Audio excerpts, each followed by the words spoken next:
You're listening to the Ben Davis and Kelly K Show on 99.7 DJX. So I'm wondering if the thing I've been doing this past week has any legal ramifications. And why not wonder that on the radio just in case there are? I mean, well, maybe if there, authority figures can just turn a blind eye. That's fine. All right. I don't think it has any actual legal ramifications, but I have been parking in a different parking spot. And here's the reason I bring this up. We have unassigned parking places here at the radio station, right? And I decided, you know what, I'm just going to take this other spot. But I've also noticed that this other car, every time I go and leave, had been parking in this spot. And I liked their spot. I get here really early, so I'm like, you know what I'm going to do? Dibs. I'm just going to go ahead and call dibs on this spot.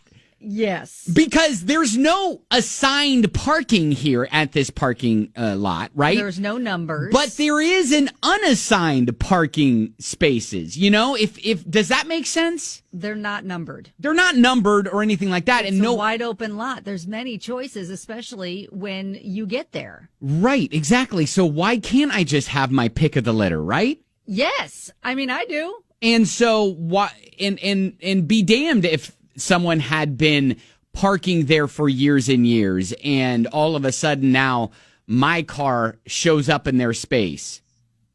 There isn't any legal ramification that they can take, right? Well, no, not unless they're paying for that and they can prove it. Like, okay, it's the 6th space on the second row. That's mine. There's no way to figure that out because there's no numbers. Right. There's not reserved parking. It doesn't say reserved on it either. But is it just a little weird that I got a thrill when I parked in that spot? Like, almost like I'm doing something bad. Ben, the parking lot's literally empty when you get to work. I know. I don't understand what the issue is because there's literally many to choose from. Again, none of them are reserved.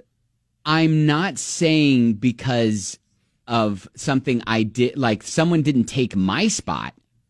I took someone else's spot and they had to then park somewhere else. Okay. And so I feel a thrill in that. Spots, though. There's no one that they don't.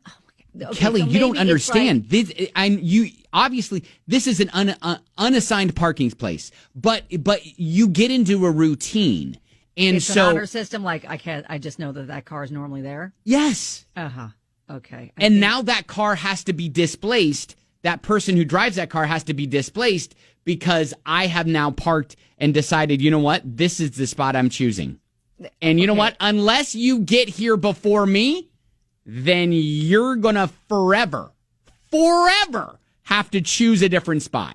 And then I have literally caused a ripple effect in the unassigned parking spots. You understand? Because then this person is going to take someone else's spot that they've parked at for a long time. And then so on and so on and so on. You see the snowball effect, right? Creating so much unnecessary drama in your little head right now.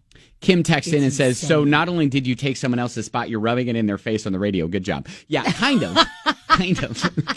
I guess I am kind of doing it. But I only bring that up to say, is it weird to feel some sort of like little thrill in knowing that I did this? No, I think it's very odd that you think it is such a big deal that you're causing some major distress to somebody else. Because again, we have a wide open parking space, overflow lots too. I know. There are many options. Yes. And again, but what if you're like the only car there in the morning? So there's many choices. I know. I'm not worried about me. I will I can pick another spot tomorrow.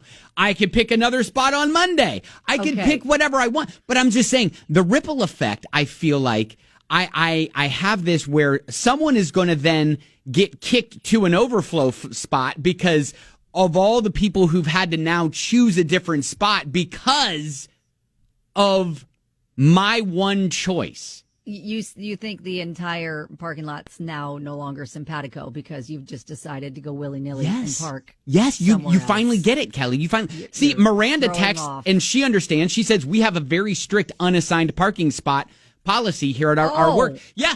It's because an unwritten understanding. Because between you're like, everyone. all right, Jeff, he parks his car always every single day right near the tree, and I park mine next to his, and so on and so on and so on. That's the way of the world. That's See, literally, though, I'll say this: your car is the only one I know. I don't know what cars everybody else drives. I know. I never see them. So how would you know? But I recognize the same cars every single day. And see, when I parked in a different spot, at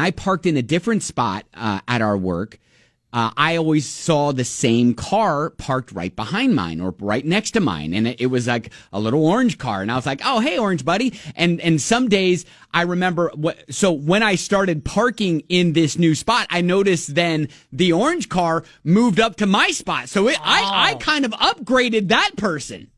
Look at you. And again, Taylor says, meanwhile, that person's been complaining about you all week. I bet I am now the source of someone's complaints where like some jerk in a white car has been parking in my place. Well, and they're like, Carl, why are you complaining? It's a wide open parking place. Just park right next to him. Like, you don't understand. I've had that parking space since I've started working here. Such unnecessary drama.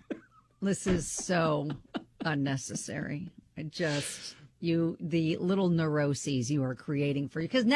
Because Taylor said that, you're going to be sitting there thinking about, oh, what if they are like, someone is really like hating me in this building right now. They don't know it's me, but they're That's why I'm bringing it up. There's no legal ramifications to this. When you leave the building, are you automatically kind of looking around like, is anybody watching me get in this car? I know. Are you wondering if you're going to have a target on your back? I know. It's like, sees you get into that car it's in you! that spot. It's you! And I'm like, it's me! You're so neurotic.